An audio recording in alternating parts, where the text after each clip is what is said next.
고린도서 8장에서는 지혜의 중요성과 한계에 대해서 말씀을 하고 있습니다. 뿐만 아니라 지혜자가 왕 앞에서 어떻게 처신을 해야 하는지도 우리에게 소상하게 알려주고 있으며, 또한 처신에 대해서 권면도 하고 있습니다. 악인이 잠시 잘 되는 것 같지만 결국은 심판이 기다리고 있다는 것 또한 8장에서 소상하게 우리에게 경고의 말씀으로 주고 있습니다. 하나님께서 행하시는 것은 어떤 누구도 알 수가 없다. 기록되어 있는 말씀 안에서 그 말씀을 바로 믿는 자가 하나님 앞에 신앙인으로 인정을 받고 하나님의 권속으로 인정을 받을 수 있다는 것을 우리에게 말씀을 하고 있어요. 그렇다면 저와 여러분은 온전히 하나님의 말씀을 어떤 상황에 처하더라도 아멘으로, 그리고 그 말씀을 수용하면서 신앙을 할 때에 하나님과 우리 관계가 일맥상통할 수 있다. 성령님이 우리 안에 내주할 수 있는 하나님의 자녀가 될 수 있다는 거 꼭 기억을 하십시오. 여러분이 잘못할 때에는 속에 계신 성령님이 근심을 하십니다. 하나님의 말씀에 순종할 때는 하나님의 성령님이 기뻐하신다는 사실을 꼭 명심을 하시고, 오늘 1절에서 우리에게 권면하는 말씀부터 한번 보시도록 하겠습니다. 누가 지혜자와 같으면 누가 사물의 이치를 아는 자이냐? 사람의 지혜는 그의 얼굴에 광채가 나게 하나니 그의 얼굴에 사나운 것이 변하느니라. 누가 지혜자와 같으며, 솔로몬 왕이 참 겸손한 줄 알았더만 여기에서 8장 1절에서는 자기와 같은 사람이 누구냐라고 오해할 수 있는 문맥이 시작으로 나오고 있습니다. 하여간 지혜자는 솔로몬보다 더 지혜로운 자는 아직은 없습니다. 그렇다면 사물의 이치를 아는 자이겠느냐라고 바로 솔로몬이 묻고 있습니다. 여기서 사물이라는 단어는 옛날 개역 성경에는 사물이 아니었습니다. 사리로 되어 있었어요. 누가 사리의 이치를 아는 사람이냐라고 말하고 있는데, 그분들이 사용하는 단어가 많지 않았기 때문에 다바르라는 말이라는 소리도 돼요. 하나님께서 다바르 말씀하신다, 이런 의미도 있다라는 거예요. 그러나 여기서 솔로몬이 표현하고 싶어 하는 것은 어떤 모든 것, 통상적으로 개념을 알 수 있는 그것을 사물이라고 솔로몬은 이렇게 소개를 하고 있습니다. 그런데 이 사물을, 이 다바르를 알 수 있는 것은 많이 배웠다고 아는 것이 아니고, 연세가 많다고 아는 것도 아니고, 유학을 갔다 온다고 아는 것도 아니다라는 것을, 사물의 이치를 깨닫는 것을 솔로몬이 우리에게 힌트를 주고 있습니다. 왜 그런가 하면 내일 일은 아무도 알 수가 없어요. 그리고 이 세상에 되어져가는 일을 한번 보세요. 우리 강대국에 보면 강대국 그 대통령들이 도덕적으로 윤리적으로 깨끗한 사람이 대통령 된 분들도 들어는 있어요. 그런데 한번 보세요. 저 러시아에 그다음에 저게 또한 도덕적으로 아주 윤리적으로 그리고 성적으로도 깨끗하지 못한데도 권력을 잡고 있어요. 도덕적으로 윤리적으로 수신자가 하지 못한데도 또 권력을 잡은 사람들도 요 근래에 또한 있는 것 사실이에요. 이런 것이 바로 어떤가 하면 불가사의한 일들이 일어나는 것은 사람들은 알 수가 없다. 이게 지혜자의 조언입니다. 하나님께서는 지혜를 가진 자, 그래 여기서 지혜라는 것은 모든 것을, 세상에 필요한 우리 일상에 가까운 것을 다 겪을 수 있는 것 또한 중요하지만, 더 중요한 것은 하나님을 아는 지혜자에게는 그 얼굴이 빛나게 해 주시겠다라고 말씀하신 것을 볼 수가 있어요. 이런 말씀 민수기에도 충분히 있습니다. 민수기 6장 25절에 우리 같이 한번 볼까요? 여호와는 내게 복을 주시고 너를 지키시기를 원하며, 여호와는 그의 얼굴을 내게 비추사 은혜 베푸시기를 원하며, 여호와는 그 얼굴을 내게로 향하여 드사 평강 주시기를 원하노라 할지니라 하라. 이것만 있는 거 아니에요. 성경에 곳곳에 하나님께서 여러분의 얼굴을 비출 때에 여러분 얼굴에 하나님의 광채가 난다라는 거예요. 어둠의 악한 추악한 미추가 여기에 개입할 수 없도록 해 주신다라고 말씀을 하고 있어요. 시편 80편 3절에도 보면 하나님이여 우리를 돌이키시고 주의 얼굴빛을 비추사 우리가 구원을 얻게 하소서. 인생에 참 하나님을 붙드는 그 자에게 하나님께서 우리와 함께 하시는 통로가 있다라는 거예요. 그 통로를 우리는 잘 선별하여서 붙들 수 있어야 해요. 그러는 사람에게 하나님께서는 그 얼굴에 광채가 나도록 해 주시겠다라고 말씀을 하고 있습니다. 우리가 살아가는 현장 속에 작금의 우리 대한민국 속에 보면 정치적으로 얽히고 설키고 꼬인 문제가 한두 가지가 아닌 것입니다.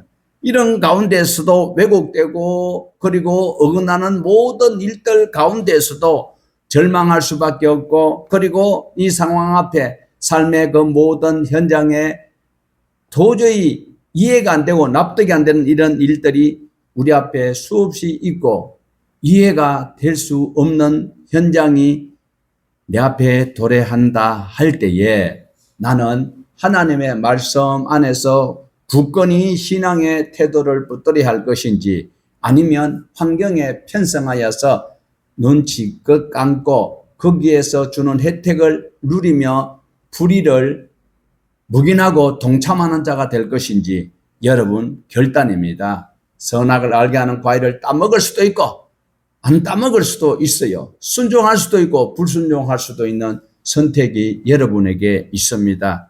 우리는 기회주의자 되기보다는 하나님만 바라보는 하나님 앞에 참 신도다, 참 성도다 그 소리를 들을 수 있는 그리스도인이 되기를 원합니다. 우리 2절 보겠습니다. 내가 권하노라 왕의 명령을 지키라 이미 하나님을 가리켜 맹세하였음이니라. 왕의 명령이라는 것은 직접적인 명령도 있습니다. 강제성을 띠는 것도 있고 또한 지시만 내리는 것만 있는 것이 아니라 이미 포괄적으로 모든 것이 함축되어져 있다라는 것입니다. 그의 입에서 나오는 것을 다 포함하고 있다. 한 나라의 왕이라도 생사 여탈권을 쥐고 있는데 하물며 천지의 주제이신 우리 하나님 아버지 여호와 하나님께서는 그 입에서 나오는 말씀은 한마디도 땅에 떨어지지 아니하신다라고 성경에서 이미 우리가 배웠습니다. 솔로몬 이러한 올바른 지혜자의 첫 번째 자세로서는 하나님 앞에서 우리가 살아간다면 하나님께서 세운 사람 그리고 그 권위를 부여한 그 권세에 순복하라라고 우리에게도 신약성경에서도 말씀을 하고 있어요. 그리고 그 명령을 잘 지켜야 되는 그것이 당연한 것으로 우리에게 교훈을 하고 있습니다. 그러나 안타깝게도 오늘날 지성 집단이라고 하는 그들이 모여있는 그것은 자기의 권위에 도전한 것이나 자기의 허물과 자기의 범죄 사실에 대해서 은폐하기 위하여서 이상한 짓을 하고 있는 그것 또한 한두 개가 아니고 비일비재하다라는 것 안타까운 현실이 아닐 수 없습니다. 하여간 우리가 이러한 환경 가운데서도 하나님의 말씀을 우리 더 깊숙이 들어간다면 3절에서 4절 말씀을 보시도록 하겠습니다. 왕 앞에서 물러가기를 급하게 하지 말며 악한 것을 일삼지 말라. 왕은 자기가 하고자 하는 것을 다 행함이라. 왕의 말은 권능이 있나니 누가 그에게 이르기를 왕께서 무엇을 하시나이까 할 수 있으랴. 백성은 온 세상의 왕이신 하나님의 명령을 마땅히 지켜야 합니다. 백성들은 하나님을 왕으로 영접할 때에 왕의 명령을 준행하여야 합니다. 여러분이 이 시간 하나님의 백성으로서 하나님을 왕으로 섬기고 계신다면 여러분 구약 성경에 있는 십계명 또한 지켜야 할 것입니다. 왕 앞에서 급히 물러나지 말라. 왕 앞에서 물러가기를 급하게 하지 말라. 이 말은 어떤 말씀일까요? 스스로 판단하고 경거망동한 행동을 하지 말아야 될 것을 이렇게 말하고 있습니다. 왕 앞에서 악한 일을 일삼지 말라. 지금 여러분은 호람되어의 삶을 살아가야 해요. 저와 여러분은 모두 다 하나님 앞에 서 있다라는 것. 어떻게 해야 될까요? 왕 앞에서 악한 짓을 하지 말아야 합니다. 우리 옛말에 화무는 11용이요 금불 10년이라고 했어요.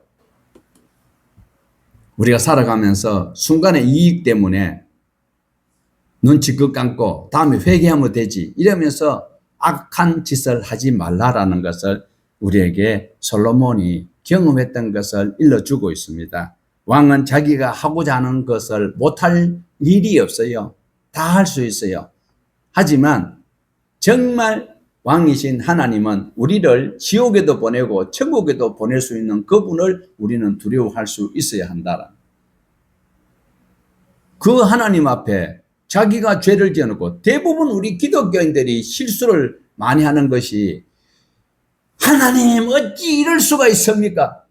극한 예를 든다면 하나님이 우리를 지옥에 보내는 결정을 하셨다 할지라도 우리는 하나님 앞에 항의를 할 수 없다라는 거예요. 그런데 하나님 어찌 이럴 수가 있습니까? 지가 하는 행동은 개판이고 사업도 손 임금 착취하고 말이요 인권은 무시하고 성희롱이 만발하고 솔로몬 저축 은행이라 하면서 솔로몬이 언제 이자놀이 했습니까? 이런 짓을 해가지고 사채놀이를 하고 이자를 그렇게 고리대금을 하면서 검찰이 잡혀갈 때는 검찰이 악하게 독하게 수사를 해가지고 피해자라고 교도소 가면 착한 사람만 그거 다 있어요. 죄 하나도 안 지은 사람들이 교도소 다 있어요. 그것도 왕이 그랬다잖아요. 순시를 갔는데 감옥에 있는 그 사람이 전부 다 왕이여 저는 억울합니다. 왕이여 저는 억울합니다 하는데 아이고 저기 가니까 어떤 대신이 전하 죽여주시옵소서 죽을 죄를 지었습니다. 면목 없습니다. 그러니까 왕이 지금 한 바퀴 확 둘러봤는데 전부 다 억울하다고 하는데 이 대신만 죽을 죄를 지었다고 하는 거예요. 그래서 왕이 어떻게 결정을 내렸을까요? 여봐라 이 사람을 당장 어떻게 해요? 거기 있으면 다른 사람들이 죄 없는 사람들이 다 오염되니까 이 사람을 당장 추록시키라. 여러분 죄 있어요 없어요? 장모님 죄 있어요 없어요? 죄 없다 하네. 왕은 권능이 있습니다. 왕은 살리기도 하고 죽이기도 하는 권세가 세상 왕에게도 있습니다. 왕은 우리에게 뭐라고 할지라도 따질 수가 없다라는 겁니다. 하나님께서 사단에게 허용하여서 욥이 그 많던 재산 그리고 사랑하는 자녀들 그리고 재물까지도 종들까지도 자기 신체의 건강까지도 다 뺏어갔지만 욥은 하나님 앞에 항의를 하지 않았고 자기 생일을 저주한 적은 있어요. 그렇듯 저와 여러분은 환경에 편성하지 말고 하나님을 바로 인정한다면 하나님의 말씀 안에서 순복할 수 있는 이런 신앙을 우리가 바로 믿어야 되고 그리고 선한 역사를 주장하시는 그 하나님을 찬송할 수 있는 우리가 되어야 합니다. 하나님을 인정하는 자는 하나님을 아버지로 고백하는 자는 바로 주님의 섭리 앞에 아멘만 있을 수 있다라는 겁니다. 어찌 이런 일이 내게 있습니까? 이건 기독교인이 절대로 입 밖에 나와서는 안 될 기도문입니다. 5절에서 7절입니다. 명령을 지키는 자는 불의를 알지 못하리라. 지혜자의 마음은 때와 판단을 분별하니 무슨 일이든지 때와 판단이 있으므로 사람에게 임하는 화가 심함이라. 사람이 장래일을 알지 못하니 장래일을 가르칠 자가 누구이랴. 명령을 지키는 자는 손해를 보지 아니하고요 피해를 보지 않습니다. 지혜로운 자는 적절한 때와 방법을 잘 알고 있습니다. 여기서 지혜라는 것은 물론 다양한 용어가 있겠지만 단순히 명령을 따르는 것이 아니라 언제 이 명령을 실행에 옮겨야 될지를 알 수 있는 그 사람이 바로 지혜자이다라는 겁니다. 지혜로운 사람은 상황 파악을 잘하고 그에 맞게 알맞게 행동을 하는 사람이 지혜로운 사람이라는 것입니다. 전도자 솔로몬은 인생의 모든 일에는 적절한 때가 있다라고 판단을 하여야 하는 것을 우리에게 권면을 하고 있습니다. 일반적으로 살아가는 사람들은 그 때와 시기를 잘 알 수가 없습니다. 예기치 못한 때에 비상계엄령이 내리고 생각지도 않았던 임기가 단축되어서 대통령이 새로 바뀌는 이런 일들은 일반적이지 않는 거예요. 이런 일이 자주 생기면 안 돼요. 7절에서 어리석은 사람은 자기가 장차 당할 화가 얼마나 극심한지를 알지 못하고 있다라는 거예요. 하나님이 지금 당장 경험적으로 할 수 없고 내가 안 보이고 안 만져지고 이러니까 하나님 없는 것이 여겨지고 이랬으니까 함부로 말하고 있는데, 여러분 지금 봐봐요. 열심히 신앙생활하고 기도하고 했는데도 내 기도가 응답이 안 돼요. 그렇다고 해서 악한 사람이 더 잘 되는 것 같아요. 이랬을 때 우리 신앙이 흔들려서는 안 된다니까요. 신명기에 보면요, 그렇게 되는 것을 통하여서 내 믿음이 어떤지를 검증하시려고 환경을 그렇게 하나님께서 몰아가실 수도 있습니다. 그러나 저와 여러분은 절대로 흔들려서는 안 된다라는 것을 우리에게 말씀을 하고 있습니다. 속아서도 안 될 것입니다. 그 속아가는 사람들은 슬기로운 사람이 아니고 우매자가 될 수밖에 없습니다. 누가복음의 21장 34절입니다. 너희는 스스로 조심하라. 그렇지 않으면 방탕함과 술 취함과 생활의 염려로 마음이 둔하여지고 뜻밖의 그 날이 덕같이 너희에게 임하리라. 7절 후반절에 아까 우리가 보셨지요. 뭐가 있었습니까? 왕의 명령을 지키지 않는 자는 그것이 언제 임할지 자기는 알 방법이 없다. 저와 여러분이 하나님을 왕으로 섬기고 있어야 돼요. 하나님 아버지를 왕으로 여기고 산다면 하나님 앞에 내가 어려워도 살아가야 돼요. 풀무불에 던져 넣는다고 하는데도 그리 아니하실지라도 신앙이 우리에게 오늘 누가복음에서는 누가가 우리에게 조심하라는 것을 보여주고 있어요. 여기서 결론은 무엇입니까? 누가복음 21장 34절에서는 그런 것이 임하기 전에 내가 바로 말씀 안에서 살아가는 자가 지혜로운 자가 된다라는 거예요. 8절을 보면 바람을 주장하여 바람을 움직이게 할 사람도 없고 죽는 날을 주장할 사람도 없으며 전쟁할 때를 모면할 사람도 없으니 악이 그의 주민들을 건져낼 수는 없느니라. 인간의 생명과 죽음에 대해서 통제할 수 있는 이 땅에는 방법이 없습니다. 바람을 멈추게 할 수 있는 방법이 없습니다. 죽음의 날을 당길 수는 있지요. 죽음의 날을 늦출 수 있는 방법은 절대로 없습니다. 죽음의 날을 당기면 어디 가야 돼요? 말 안 해도 아시죠? 절대로 죽음의 날을 당기지 마십시오. 그렇다고 여러분이 죽음의 날을 늦출 수 있는 능력도 없습니다. 전도자는 이 말씀을 통해서 인간의 유한함, 유약함을 우리에게 보여주고 있습니다. 한마디로 생사화복을 주장하시는 분은 여호와 하나님밖에 없다라는 것을 말씀하고 있습니다. 9절 말씀 보십시다. 내가 이 모든 것을 보고 헤아려서 행하는 모든 일을 마음에 두고 살핀즉 사람이 사람을 주장하여 해롭게 하는 때가, 여기서 주장이라는 단어가 바로 지배하다라는 단어가 더 유력하게 쓰이고 있다는 사실을 기억해야 합니다. 사람이 사람을 지배하는 것, 사람이 권세를 가지고 사람에게 권세를 행하는 것, 이 모든 것은 악한 것을 이야기를 하고 있다라는 것입니다. 예, 군주 제도에 일어날 일들을 여기서 살라트라는 단어로 압제하고 권세를 부리는 독재를 하는 이것을 말하고 있습니다. 그래서 솔로몬이 하는 소리는 해 아래 분명히 저기서 딱 못 받고 있어요. 자, 우리 중간절에까지 한번 읽어봐요. 내가 이 모든 것들을 보고 해 아래에서 행하는, 해 아래 살아가는 자들은 해 위에 사는 사람 있어요, 없어요? 없어요. 해 아래 살아간다는 소리는 바로 하나님의 통치 아래 살아간다면, 하나님의 말씀 안에 살아가는 사람이라면은 사람 위에 군림하지 마라. 예수님은 섬기러 오셨지 섬김을 받으려고 오신 분이 아니다라는 것을 우리에게 말씀을 하고 있어요. 해 아래에 다시 말씀 아래 살아가는 저와 여러분이라면 바로 겸손하게 사람을 사람답게, 그리고 사람 위에 사람 없다, 이것을 우리는 꼭 기억을 하셔야 합니다. 악한 왕들에 대해서 솔로몬은 폭정하는 그들은 결국 어려운 일을 당할 때가 있다라는 것을 말하고 있어요. 바로 역대상 18장 14절에 다윗이 온 이스라엘을 다스리는 모든 백성들에게 정의와 공의를 행할세.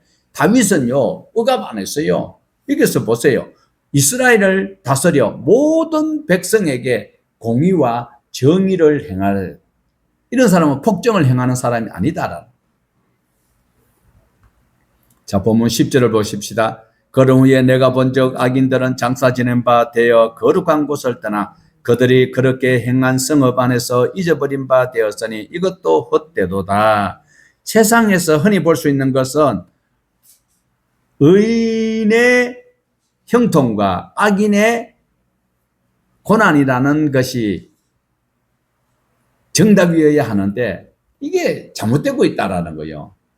의인이 어려운 일을 당하고 폭망하는 경우가 가끔 있어요. 그런데 악인은 오히려 더 잘 되고 악한 짓을 하는데도 잘 되고 있다라는 거예요. 그러나 분명하게 알아야 될 것은 결국은 심판이 있다라는 거예요. 심판이. 사람들은 하나님의 심판이 없다고 담대하게 악을 행하고 그 권력이 천년만년 갈 것이 저렇게 부소불위의 권력을 행하는 건데 유효기간이 극히 짧아져요. 예.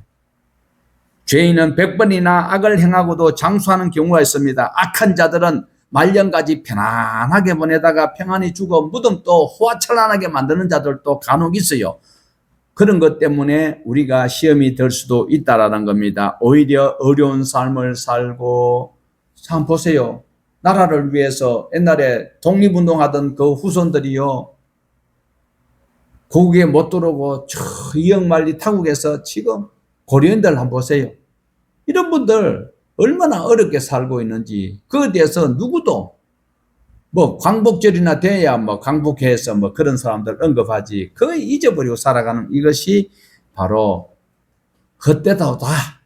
예, 솔로몬이 이야기하는 것. 그렇게 의롭게 살았는데 그 후손들이 성경에서는 빌어먹지 않는다고 했는데 그 사람들은 고국에 한 와보지도 못하고 타국에서 고국을 그리워하면서 외롭게 살다가 가는 그런 사람들도 있고, 악한 사람들은, 일제압자비들은 오히려 대문에다가 삐까번쩍한 문패를 걸어놓고 살아가는 이런 것이 헛되도다라고 이야기를 하고 있습니다. 이런 부조리 현상, 의인이 고난을 받고 악인이 형통한 그 일들을 욥이 경험하고는 욥의 그 친구들, 위문 왔던 그들에게 고발한 내용이 여기에 10절에 해당하는 내용이기도 한 것입니다. 세상 살아가는 동안에 부조리함, 거짓됨을 버리고 우리는 의를 행하는 그 일에 최선을 다하여야 할 것입니다. 악인들은 바람에 나는 겨와 같습니다. 그들은 무가치하고 전혀 쓸모없는 존재가 되고 만다라는 거예요. 시편 37편 1절에 악을 행하는 자들 때문에 불평하지 말며 불의를 행하는 자들을 시기하지 말지어다. 8장 11절을 보시겠습니다. 악한 일에 관한 징벌이 속히 실행되지 아니하므로 인생들이 악을 행하는 데 마음이 담대하도다. 악인애들이 징벌받을 것을 피해가기 위해서 법을 다 개정하고 있어요. 전도자는 얼마나 이것이 혼탁한 것이고 악인들이 얼마나 반가이 행하는 것인지 이런 것들을 지적하고 있는데도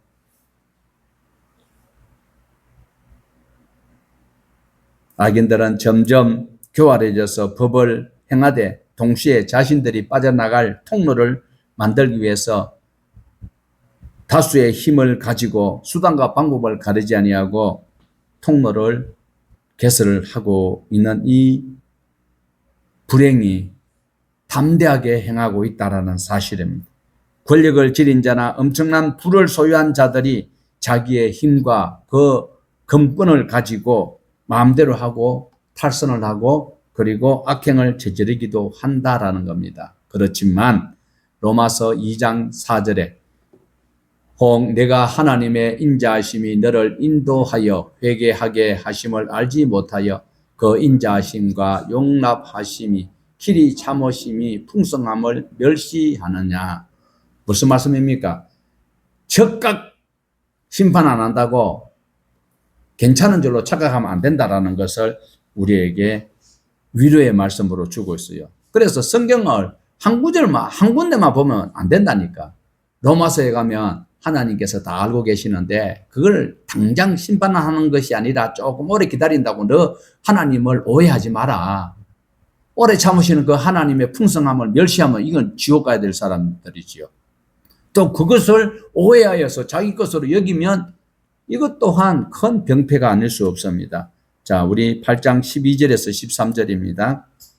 죄인은 100번이나 악을 행하고도 장수하거니와 또한 내가 아노니 하나님을 경외하여 그를 경외하는 자들은 잘 될 것이요 악인은 잘 되지 못하며 장수하지 못하고 그 날이 그림자와 같으리니 이는 하나님을 경외하지 아니함이니라. 참 헷갈립니다. 12절에서는 죄인과 악인이 장수한다는 것을 현실적인 측면에서 모순인데도 이것을 말씀을 하고 있습니다. 악을 행하면서도 큰 형통을 누리고 있는 거요. 고약한데도 형통을 누리고 있는 거예요. 그러나 현실적으로 모순과 혼돈이 따르기도 하지만 궁극적으로는 뭐가 의인이 잘 된다라는 것을 지혜자 솔로몬이 우리에게 귀띔을 해주고 싶은 거예요. 악인이 지금 잘 된다니까요.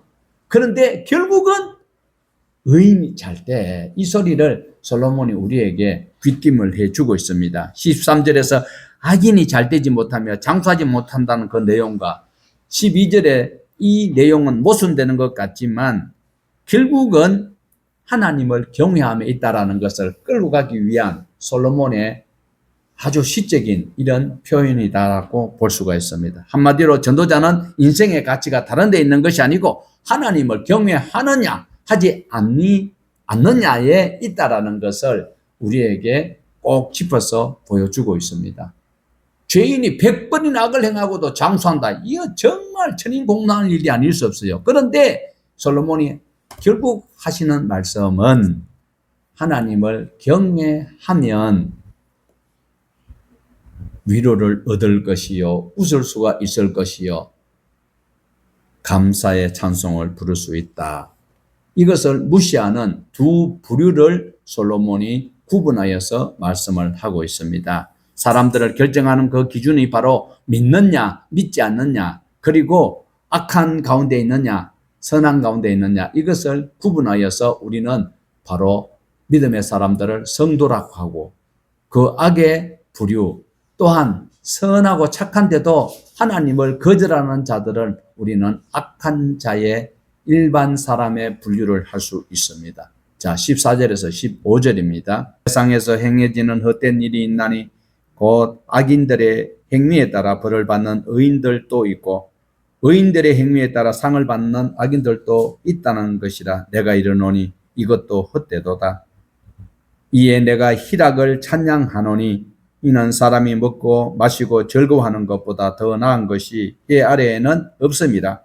하나님이 사람을 해 아래에 살게 하신 날 동안 수고하는 일 중에 그러한 일 그와 함께 있을 것이라. 솔로몬은 14절에서 악인의 행위대로 받는 그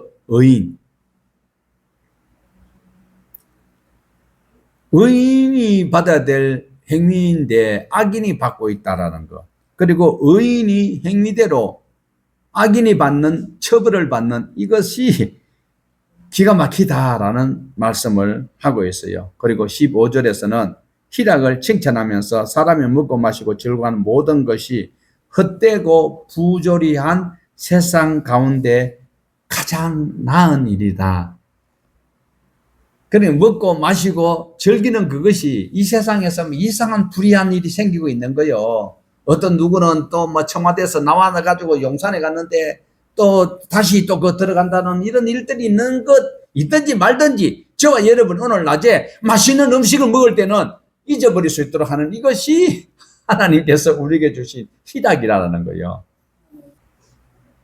솔로몬이 하나님이 사람을 해 위에 살지 않고 해 아래에 살도록 한 것을 지적하는 것은 바로 수고하여서 먹고 살아가는 그 날들이 즐거운 일이 있도록 했다라는 거예요. 해 아래서 하나님이 정해놓은 그 섭리 가운데 순복하며 수고하고 애쓰고 선하게 착하게 의롭게 살아가는 그 사람들에게는 아름다운 일들이 있도록 해 주시겠다라는 것을 말씀을 하고 있습니다. 전도서 3장 13절에 같이 보십시다. 사람마다 먹고 마시는 것과 수고함으로 낙을 누리는 것이 하나님의 선물인 줄 또한 알았도다. 낮에 점심을 맛있게 드신다면 이 모든 수고도 다 잊어버릴 수 있다는 것을 말씀을 하고 있습니다. 수고하고 먹고 마시는 그것이 얼마나 좋은 것인지 16절에서 17절 말씀 보시겠습니다. 내가 마음을 다하여 지혜를 알고자 하며 세상에서 행해진 일을 보았는데 밤낮으로 자지 못하는 자도 있도다. 또 내가 하나님의 모든 행사를 살펴보니 해 아래에서 행해지는 일을 사람이 능히 알아낼 수도 없다. 사람이 아무리 애써 알아보려 할지라도 능히 알지 못하나니 비록 지혜자가 안오라 할지라도 능히 알아내지 못하리로다. 16절에서는요. 자신이 지혜를 알고자 했다라고 이야기를 하고 있어요. 솔로몬이 자기가 지혜를 알려고 노력을 해보았다라는 거예요. 그러면서 그에게 이어지는 그 세상에 대해서 사람이 손으로 행하는 그 모든 수고로운 일들, 하나님이 행하시는 일들을 통틀어서 살펴보고 이해를 하려고 지혜를 모았는데도 안 되더라라는 것을 말하고 있어요. 그러나 그 모든 것을 17절에서 결론을 내리고 있습니다. 우리 17절 같이 볼까요? 하나님의 모든 행사를 살펴보니 해 아래에서 행하시는 일을 사람이 능히 깨달을 수 없도다. 사람이 아무리 애써 비록 지혜자가 아무나 할지라도 능히 알아내지 못하리로다. 솔로몬이 3번이나 반복해서 하나님께서 행하시는 바를 사람이 능히 깨달을 수 없고 깨닫지 못합니다라고 고백을 하고 있습니다. 그렇다면 하나님으로부터 직접 지혜로운 사람이라고 인정을 받을 수 있었던 사람은 솔로몬입니다. 하나님부터 직접 그것을 받았음에도 불구하고 자기가 마음을 다하여서 지혜를 알아보려고 세상의 여러 이치를 다 조사를 해봐도 알 수가 없다. 솔로몬은 현자 중에 현자입니다. 이 땅 위에서는 솔로몬보다 더 지혜로운 자는 없습니다. 그런데도 그가 깨닫지 못했다라는 것을 고백을 하고 있습니다. 세상에서 권력, 불의 그리고 인간의 한계를 깊이 성찰하면서 그 속에서 솔로몬이 할 수 있는 것은 하나님밖에 없습니다. 하나님이어야 합니다라고 고백을 하고 있어요. 권력과 지혜는 인생을 살아가는 데는 필요하지만 그것이 최종적인 해결책이 안 된다.